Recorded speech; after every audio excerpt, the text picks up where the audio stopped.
This is my book. The other book probably. Where do we end? Then Mark is not here.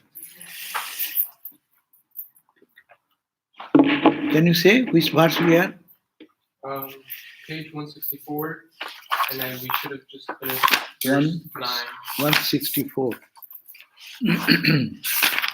So we would be moving on to 165. Okay. Okay, let us chant. Om Ashatu Ma Sadgamaya Tamasho Ma Jyotirgamaya Mrityorma Amritam Gamaya. Om Shanti Shanti Shanti. Om, lead us from the unreal to the real. Lead us from darkness to light. Lead us from death to immortality. Om, peace, peace, peace be unto us all. So we are on Yoga Vasishta, the Nectar of Supreme Knowledge. We are reading the chapter 4. The chapter 4 name was Dissolution of the Mind. And the dissolution of the mind is the cause of total destruction of our duality.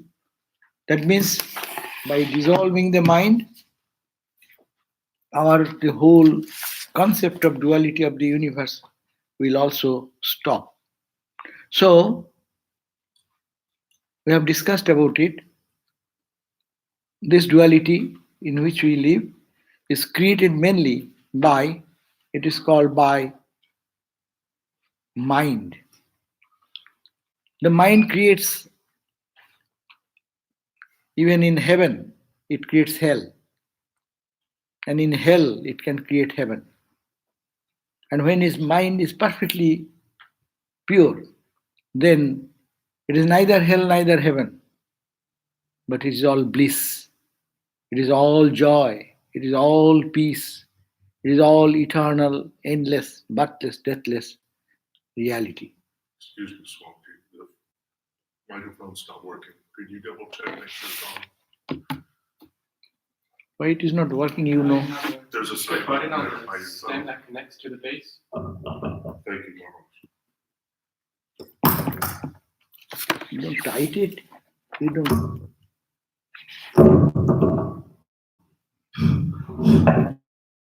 Now it.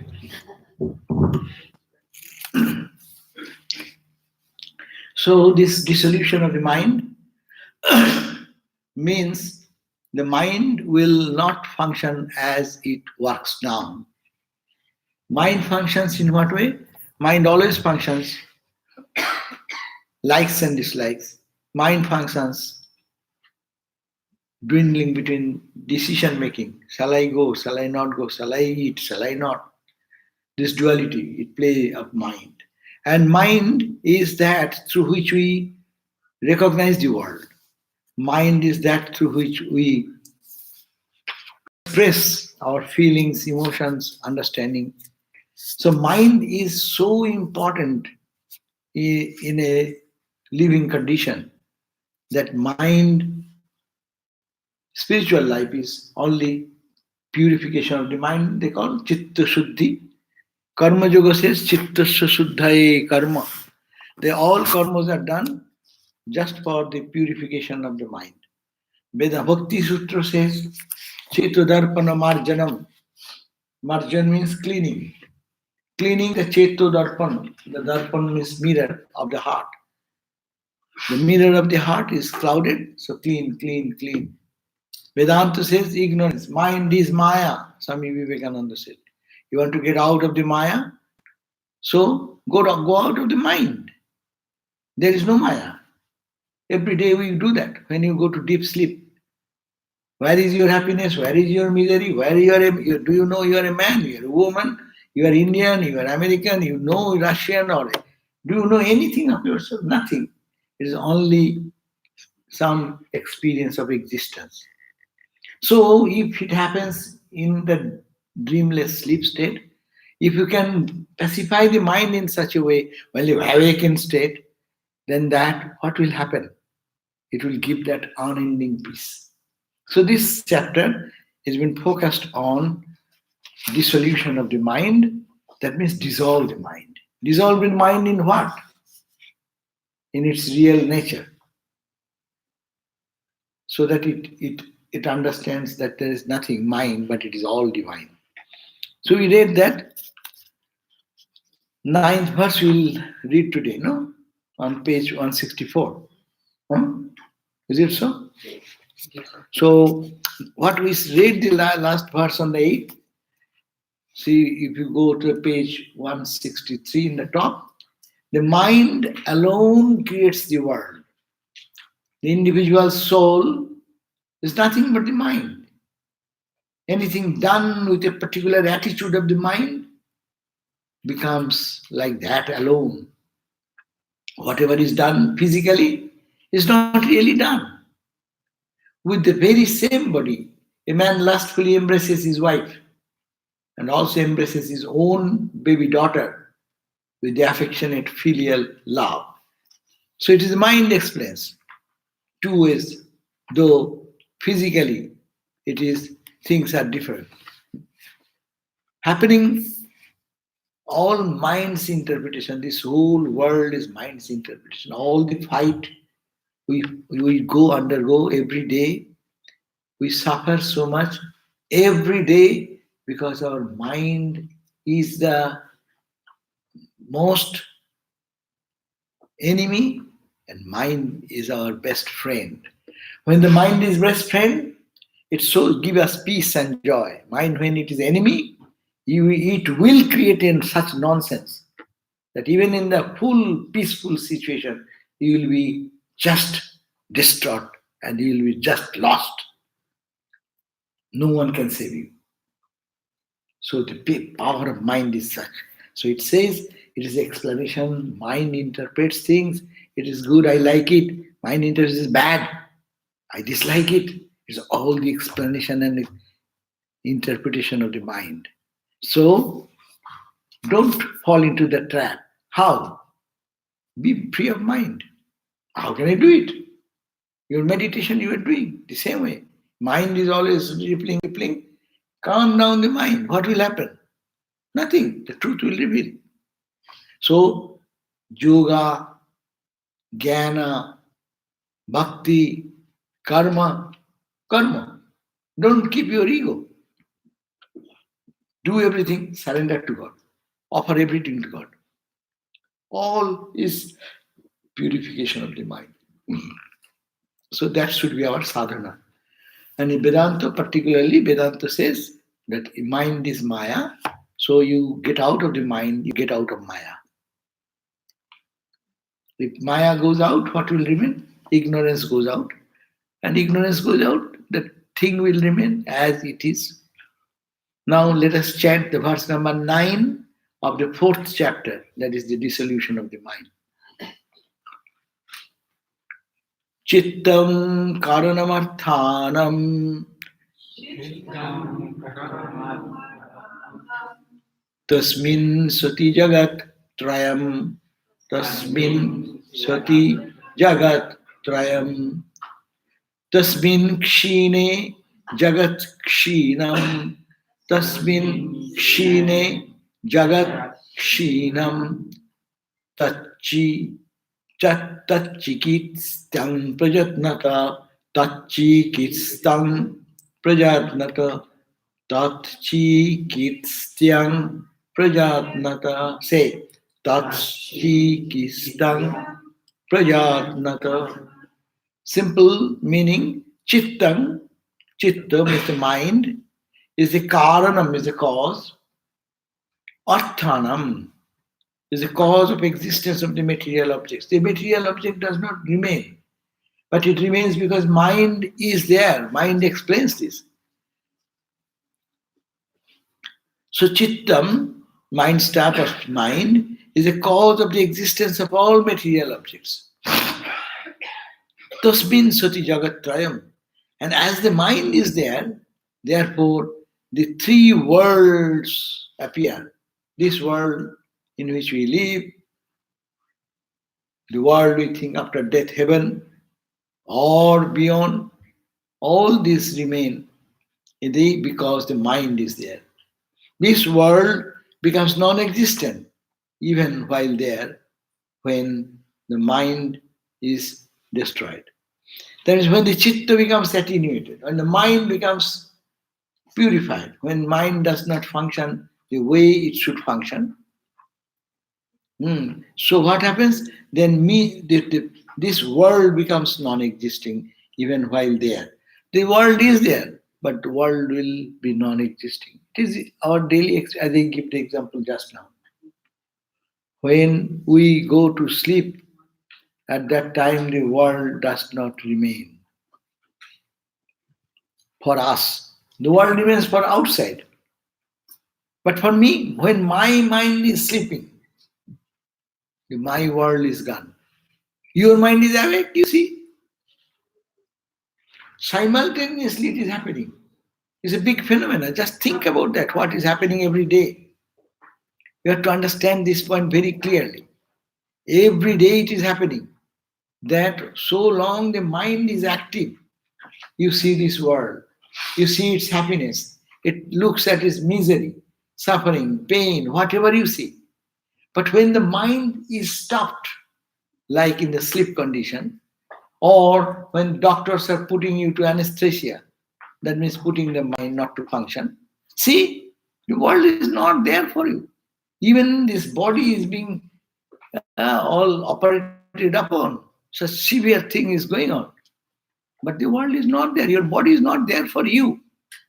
So this is very important point that chittang karanam arthanam. Artha means the vishaya, the object. The objective world is there because your chitta is there. Chitta means, as I said, what is chitta? It is not only mind, but it is also other factors also. Mind, intellect, ego, and memory. These four things together is called chitta. It is all the function of the one mind. One mind functions as a memory, one mind functions as a decisive faculty, one mind acts as the ego, and one mind vacillates. But this mind, so long you have the mind, that means your ego is there, your memory is there, and your mana, buddhi, intelligence also function.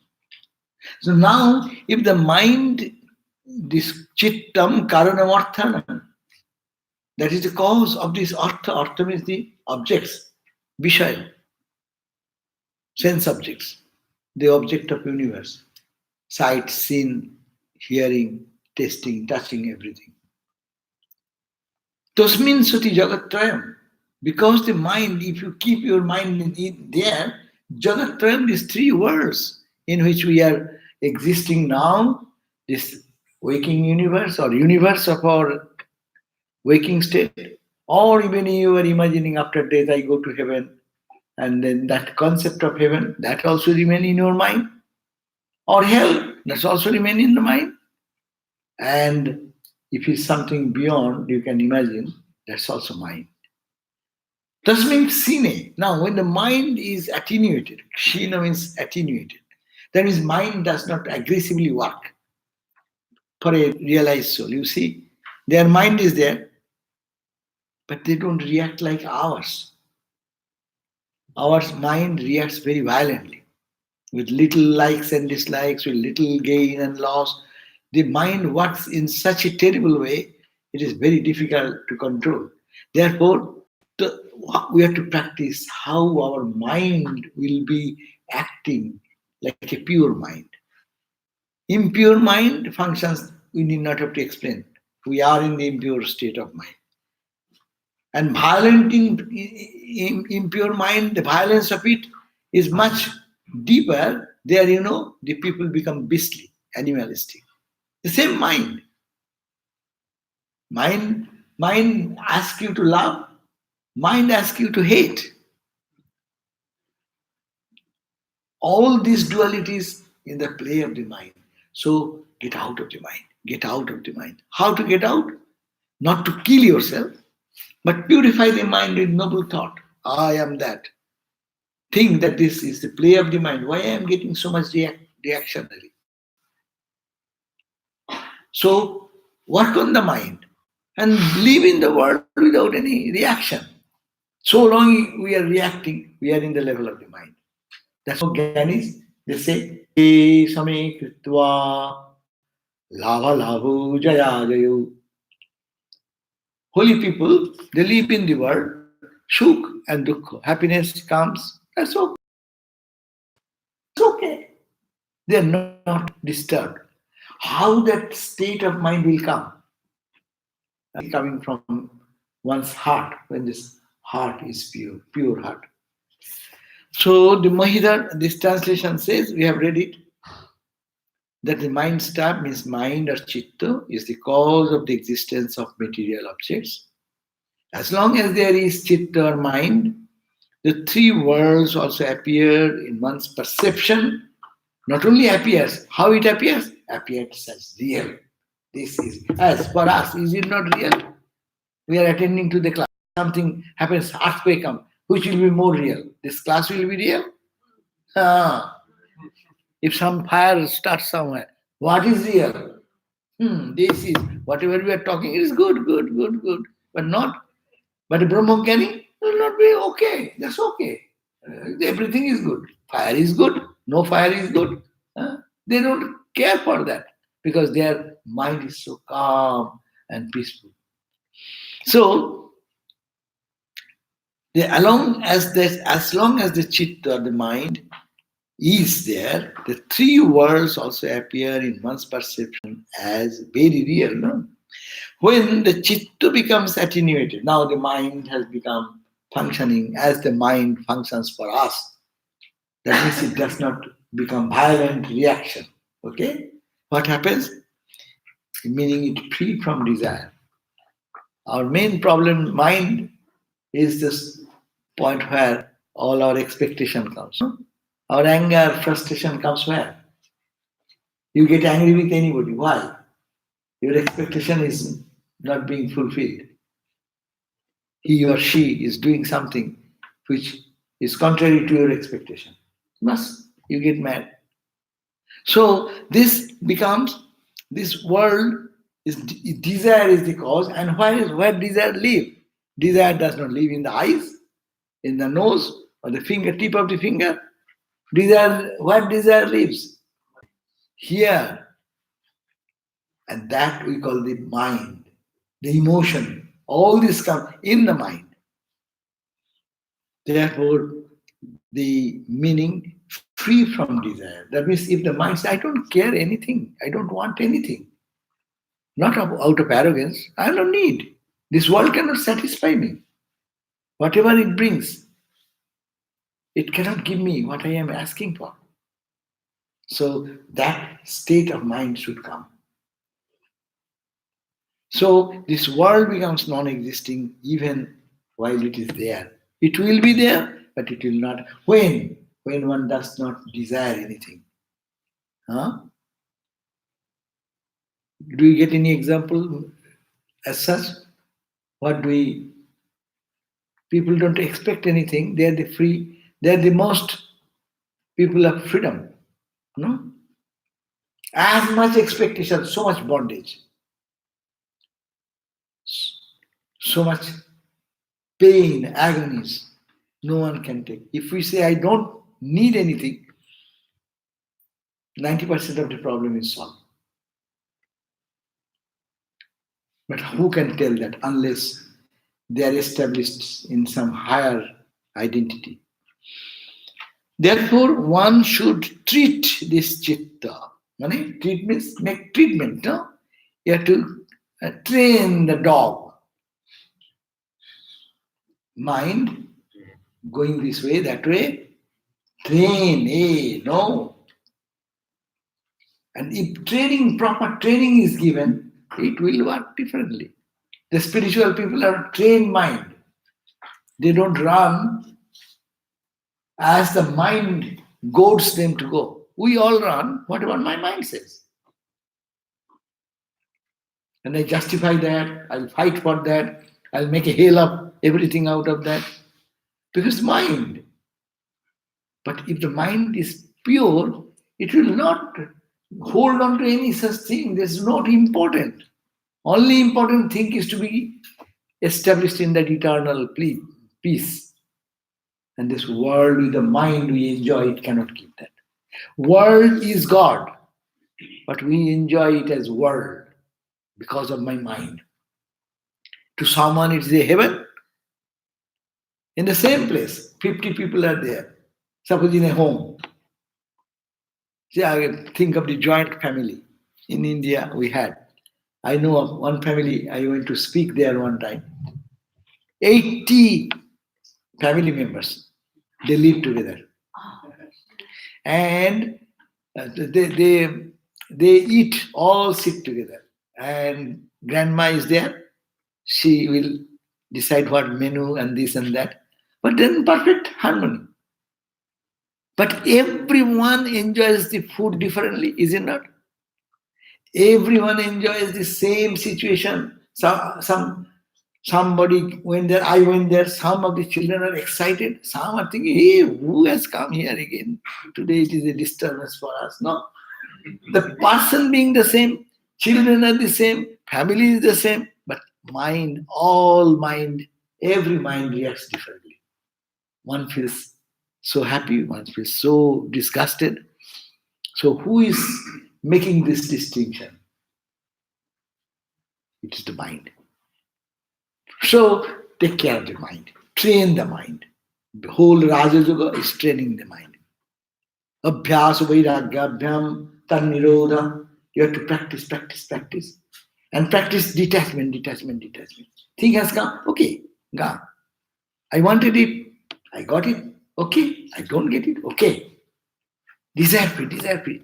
Don't pamper the mind, don't pamper the mind. As much as you pamper and hold on, you are becoming a slave of it.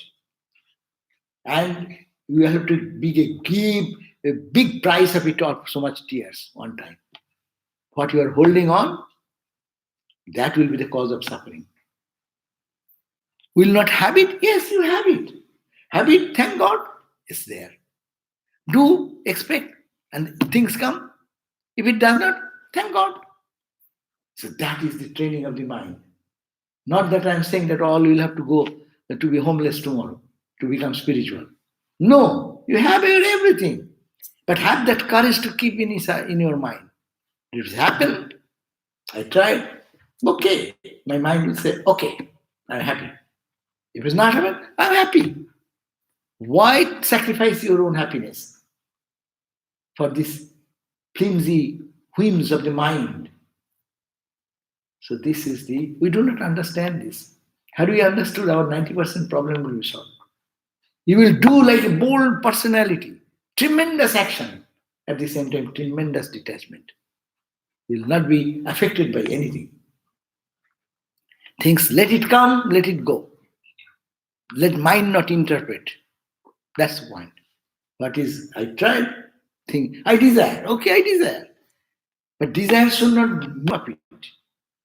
And slave to the extent that we life and death question it becomes.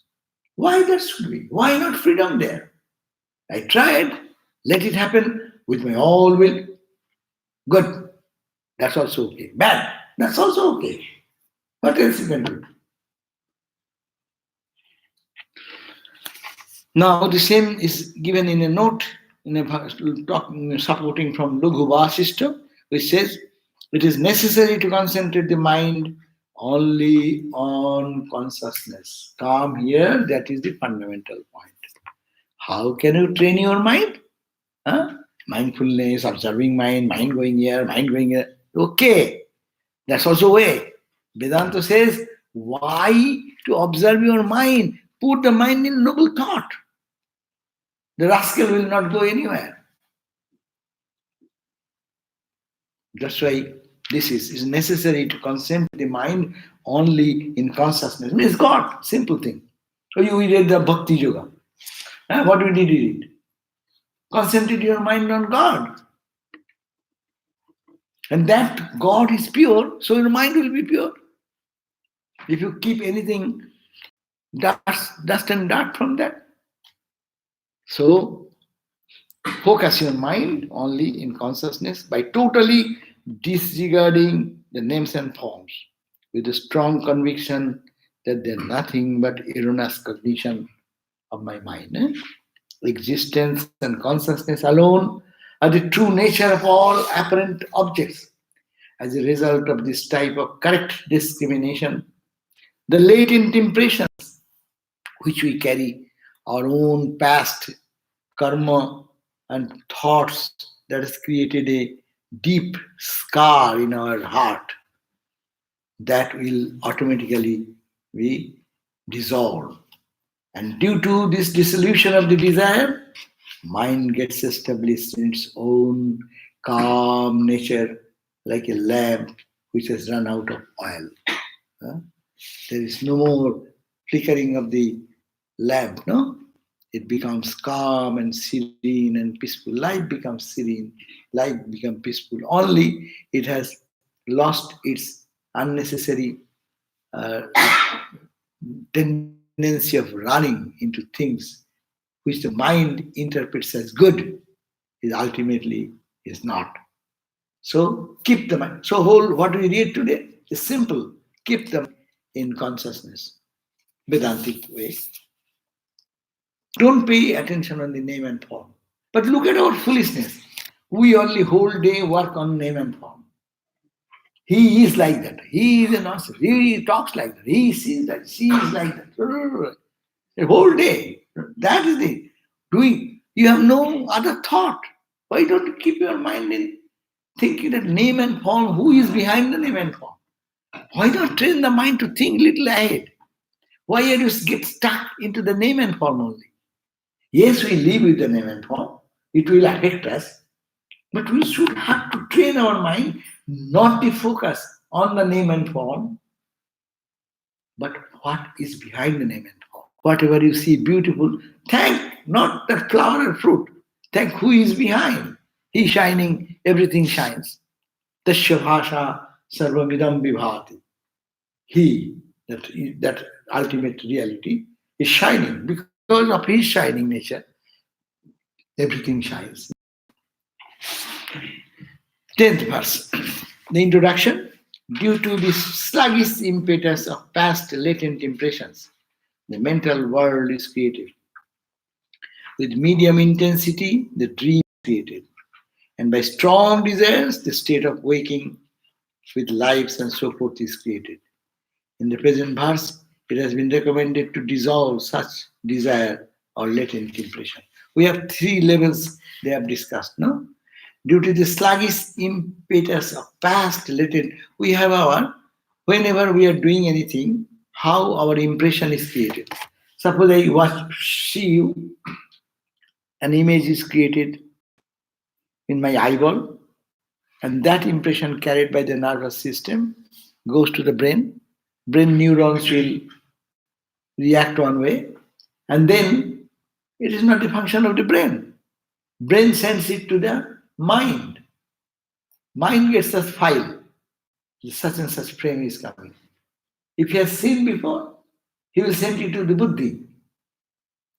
And buddhi immediately, his function is Google search engine. It brings all the past images wherever. Oh, this photo matches with this one. Oh, this is this person. And if it is not, then man says, I do not know. Then you ask, what is your name, sir? Where do you live now? So what are you doing? It is not matching. Buddhi cannot find in old impression, no old stock there. But if it is there, he matches, he immediately says, oh, this is this. So that's the Buddhi is doing that. Behind the Buddhi, there is somebody standing. I now recognize it. And the I also cannot function. There is the consciousness. So, but once you do it, you recognize. Second time you see the same person, you need not to remind. Your old impression will tell you this is person this. Second time, third time, fourth time, then it makes a deep impression of that object. That is the way all our past impressions are there. And that impression goads us. Likes and dislikes. I want it. I have it. I want to have it more. I like, dislike it. I want to hate it. I don't want to have it. All these things are happening because of the past impressions. Our impressions. Therefore, now, if we are the capable person to create our impression, why not we create an impression of the divine who is behind all this name and form? That means all name and form is functioning because of the consciousness. So, to focus on consciousness, keep the mind on consciousness. We simple say, you repeat the Guru mantra, do your sadhana. This is the same simplistic way. Vedantic way, I am Atman. Say that and try to see the Atman here and here and here. Train your mind to see the Atman, not the outward object. Hmm?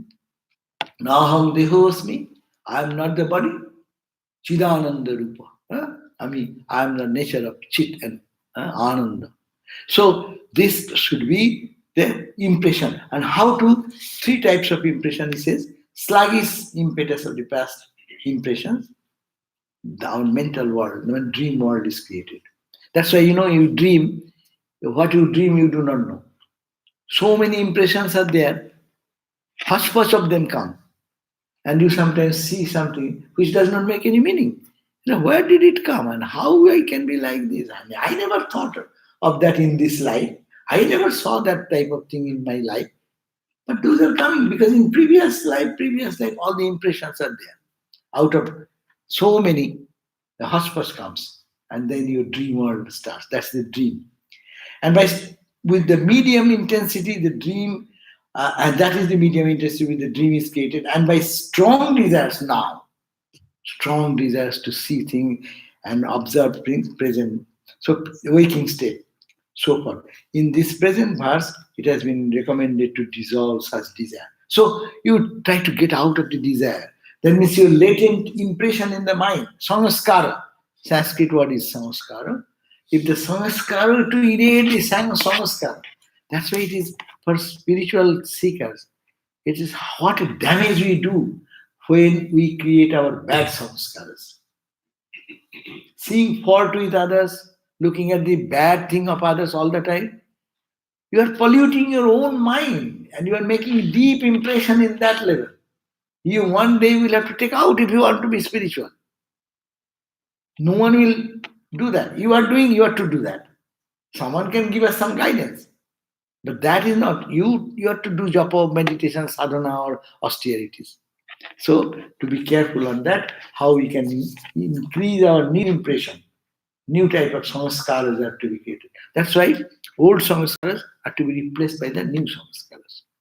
We have some bad or good or anything, but we want to spiritual samskaras that we created. That's why we go for bhajan, singing, chanting, repeating the mantra, meditation, selfless work, whatever we are doing, only to create a new impression in a new direction.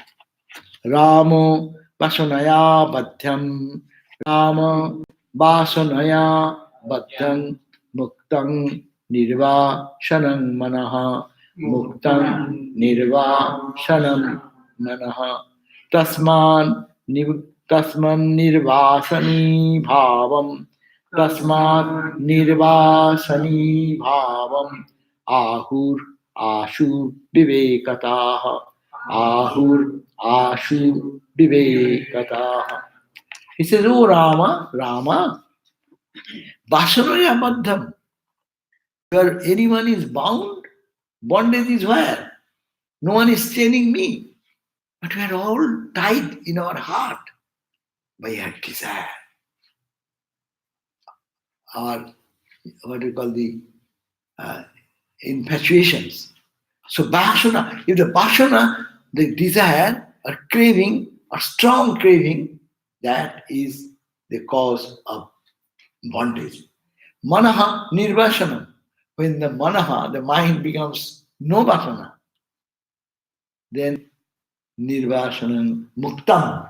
That is called the mukta. So you are mukta, free, or you are bound. Who has done that? This person, that person, that person. He's bad, this bad, this bad, this bad. I am the only good. That will not do. Everything to be seen in a different way. Vasana is creating bondage. Desire is creating bondage. Nirvasana is giving freedom. Holy Mother, simple Holy Mother's words, what she said. If you become free from these desires, nirvasana ho, te khuni hoy. Then you realize now, here, at this point, now, what is binding us? Bhasana. And bhasana, what he said? It is like a thread in the thread to pass in the eye of the needle, a little, what you call the thread, fiber. One fiber can stop, that it cannot get into the eye of the needle. One small fiber can stop it. So Holy Mother gave this example. See how perfect is the example of Mother. If an eye of a needle you want to pass a thread, it will go. But if one fiber is just sticking out, one basana is there, which directs not towards the goal. God is the eye of the needle, suppose, and you are focusing there. If you really pass it, it will go through it.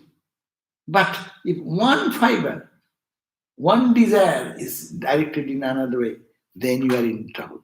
It will not go. That in the bhakti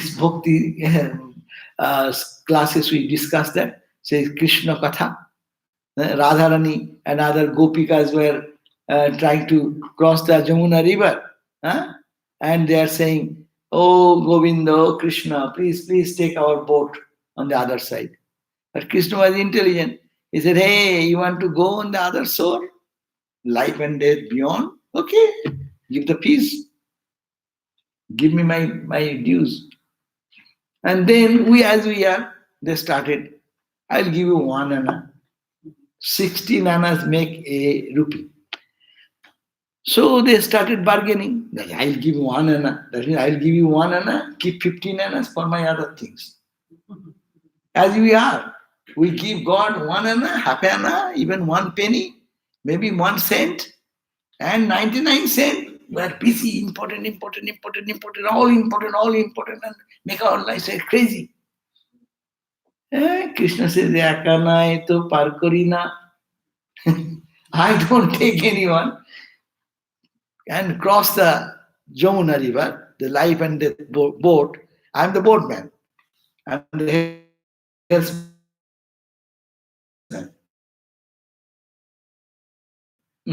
No. Then bargain goes on, 2, 3, 4. And Krishna always says, "No, something more, something more." 99 cent? No, nothing, something more. I said, "Okay, I give you the whole 1 rupee." Well, "No, can you give me a little extra?" So this is the devotional way. And Vedanta says same thing in a harsh way.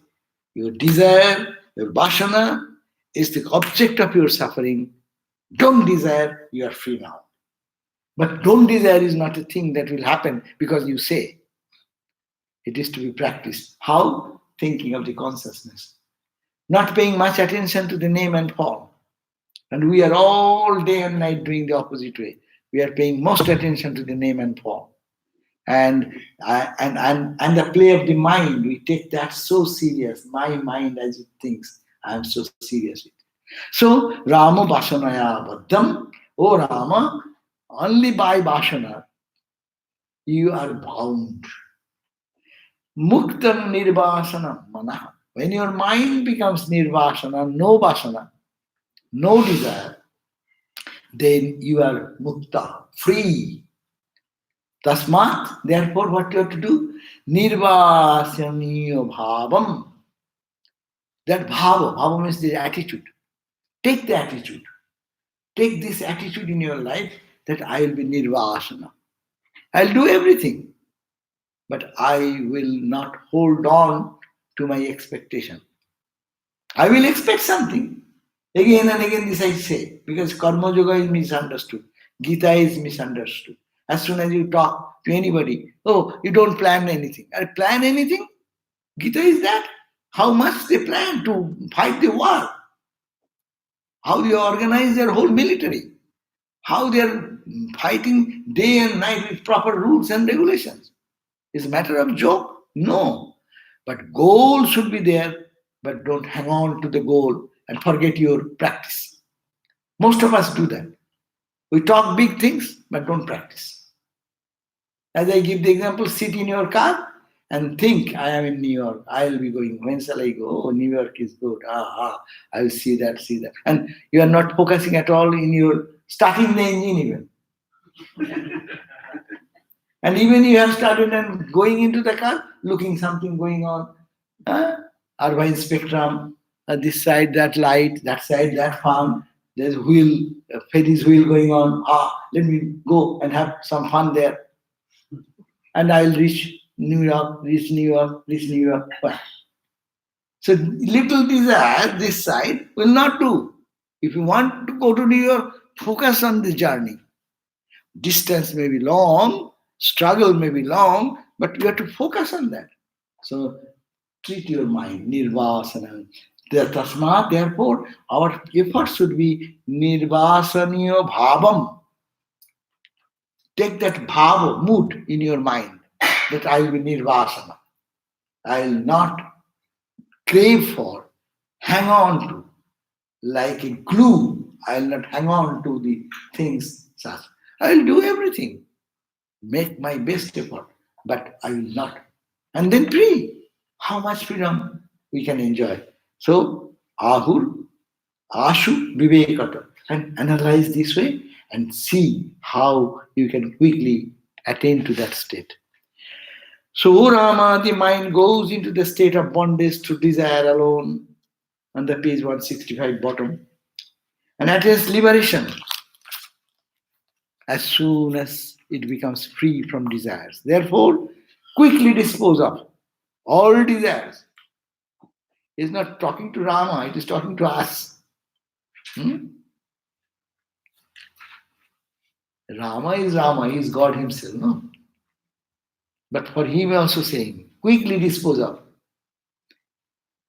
Many people are not understanding what is renunciation. Many people say, "Oh, I have given away my everything and money home. I've started giving away my furniture, this, that." Only what? Why are you giving away furniture? Where will you live? You need a room. You need a house. No, I will give up everything. I plan to give up my car. How will you walk? Keep your car. Keep your furniture. Only give up this what Rama is being instructed. No, just desire. Give up the desire. Have them because you need them. But they think that is I am becoming renunciation. Renunciation is not there. Renunciation is the inner part more. Of course, when that will be so intense, you will give up outside also. That's true. But towards the beginning, many people understand as I'll give up all outside. And then, who will feed you? Who will be a homeless guy? Is your spirituality. In India, you can do that. People will feed you. But in this country, there's difficulty. Really, in India, no sadhus stay without food. And there is a respect. Sadhus, even the king will be bowing down to the Gerua cloth. That is the tradition of India. There is a respect, there is an honor. Here, who will they? When you have money, everyone will say, When you have money in gun, So that renunciation is not we are recommending. Recommending have money, have everything, live your life, but with this ideal that you are desireless. And a point will come, if really it is intense, it will all drop up automatically. And then a journey will be, new journey started.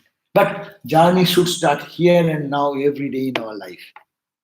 So how to be nirvasana, we can practice this detachment to our expected result of desires and desires. And desire has no end of it. You fulfill one, then another is another is another. So it is like a fuel, adding to the fuel. Adding fuel to the fire, you cannot stop that fire. But analyze what you want. You are also desire. God desire is desire. Is it not desire? Reaching infinite is not a desire. It's an ordinary desire. How great desire. So not to desire means don't desire, which the mind makes you a slave of those things, and which ultimately you become bound. Rather, desire that thought which will release you from your own bondage and suffering. So, therefore, quickly dispose of all desires of the mind with the help of discernment. That is the point. You analyze, you use your brain, use your own mind to analyze, and then be free from desire. Note regarding discernment, what is the discernment? The supremely competent one. There are categories of students, no? We are all spiritual students. But there are among any class, there are student, maybe 50 students. The top competent is some, maybe top competent, less. So he's saying who is the best person, supremely competent student, through the analysis of the state of deep sleep alone, gets immediate realization implied by the meaning of the word thou. See, only thinking, what happens to me in my deep sleep? Where is my world go? Why the world goes from me? All anxieties, worries, tensions, all our fights, all our failures, frustrations. Where does it vanish? Just think. If you are a competent student, here Vasishtha says that you will realize instantly. So you are the top candidate. Just analyzing your sleep condition, you can relate. Oh, that is the state where the mind is not functioning. So my mind, I should not allow it to agitate by desires. And I understand now. And in one moment, you'll understand you are not this, you are that. That's the, that is the first great student. By discrimination alone, he comes to know the inmost self, the witness, the Atman, which is unattached and is of the nature of consciousness. And the lowest competent one gets the immediate realization of the truth through samadhi. The foundation of Vedantic discrimination rests on these three states: waking, dream, and deep sleep. It is necessary to always discern all of these three states only. In deep sleep, the self alone remains, which is unattached and of the nature of consciousness only. When one experiences witness consciousness, due to the impact of the great dictum, the realization of the oneness of Atman Brahman occurs instantly. When one experiences witness consciousness. So what is to be done? The simple one. Just go on analyzing the three states. This suggestion is here. We go through every day the three states. Now waking state, now to dream state, and to sleep state. Analyze. The three states are rotating, and you are observing the three states every day. So why are you associating with one event of today? Why are you associating with this cycle of waking, dream, and dreamless experiences? What happened 10 years before? What happened in 5 days before? Why are you so much upset with that? That has gone. The cycle of this rotation of the three states is rotating every day, and you are like standing there to observe all these things. Just deeply analyze this. Discernment, if is done, then that will lead to the state of knowledge. And here, of course, it says samadhi. Lower category of students, they follow the path of meditation. That's a different discussion. I should not enter into it. Meditation path, we say, what is the end of meditation? Patanjali's yoga, samadhi. Isn't it? The samadhi is a process. You deal with the mind, observe the mind, and then observing the mind, cool down the mind, and take care of so many ways of the mind. No. But here, no mind. These are all play of mind. I don't care. It is the waking state, same mind, sleep state, dream state, same mind, dream state, sleep state, same mind, sleeping. Sleeping, half wake, full wake. So this is the rotation of the mind. I don't care to think of money. I am that. I am that. I am that. I am that. Go back. Go back to your own identity. So that is called higher than the yoga path. But anyhow, we are not going to that. But point is that whatever suits you, take this idea, this book, the two verses we read, this can give us liberation. What to do more? Think. We have to think, how shall we realize God? When shall we go to God? Who will do that? Where is our ha ha? No ha ha, only you. You want only the three states, analyze the three states.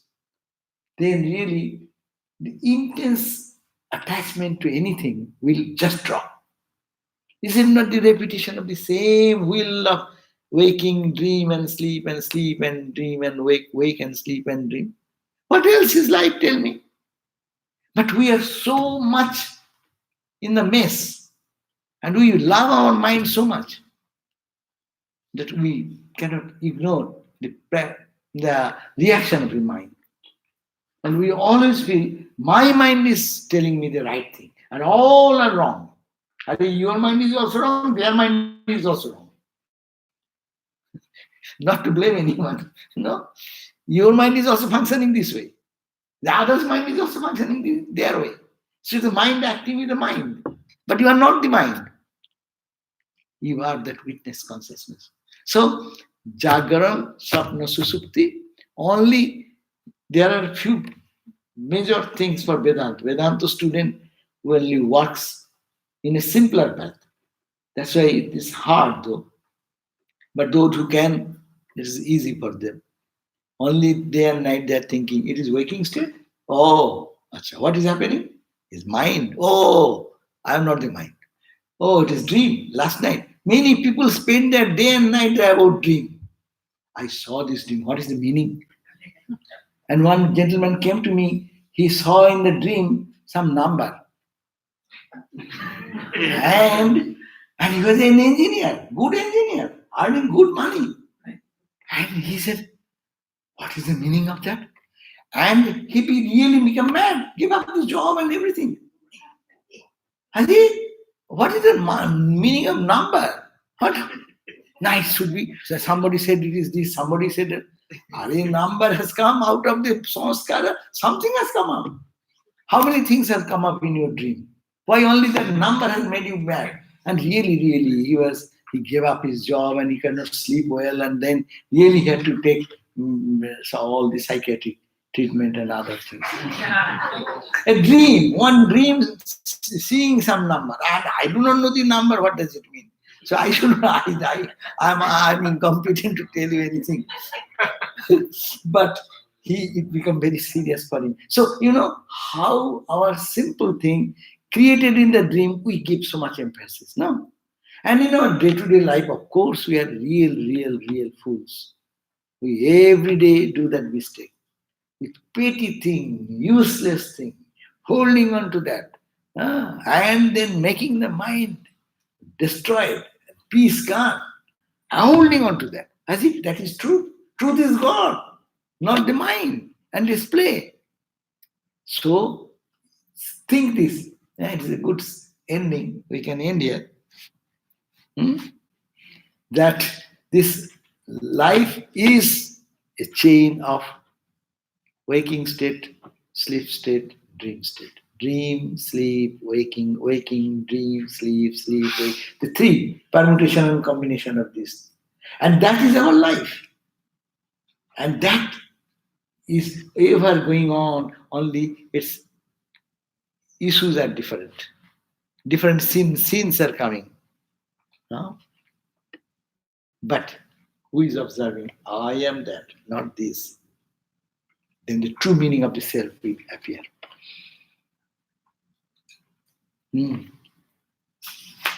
So we are ending here, huh? Or good. So 1 month's task, not 1 month, 1 week's task, no? What will be the task? These two verses. The two verses to think that it is the mind is the cause of our culprit. Mind is the cause of bondage, mind is the cause of freedom, and mind is focusing on the name and form, and mind is to be purified. When purified, it is called free, When it is colored, it is called bondage. So get out of the mind. How to get out of the mind? There are many ways, but Vedanta says analyze that this mind explaining the world which is God. God is explained as this world by my mind. And this mind, when clarified, then it will see the consciousness everywhere. So let this analyze the three states of mind every day. You need not have to go for anyone to read any book. It is your own book. It is your own experience every day happening. If we focus on that, what happened yesterday? Oh, this waking experience, dream experience, sleep experience. What has happened 6 years before? These three experiences. What has happened when I was a baby? Three experiences. So what is going on whole life? So why are you paying attention to that and not to that consciousness who is observing all these three states? That's a good practice, huh? And practice, practice, practice. Little clarity comes, and the clarity just perfectly clear in one moment, and at that moment, the flash of illumination, knowledge will come. Om Shanti Shanti Shanti Harihi Om Tat Sat Sri Ram Krishna Arpanam Astu. So tomorrow it is announced that Swami Atmatattananda will give the class because I was to be engaged in something, but I'm free. So tomorrow class I will be in the Gita, a gospel class. We'll have our gospel class tomorrow in the living room. We do that in our living room. Thank you.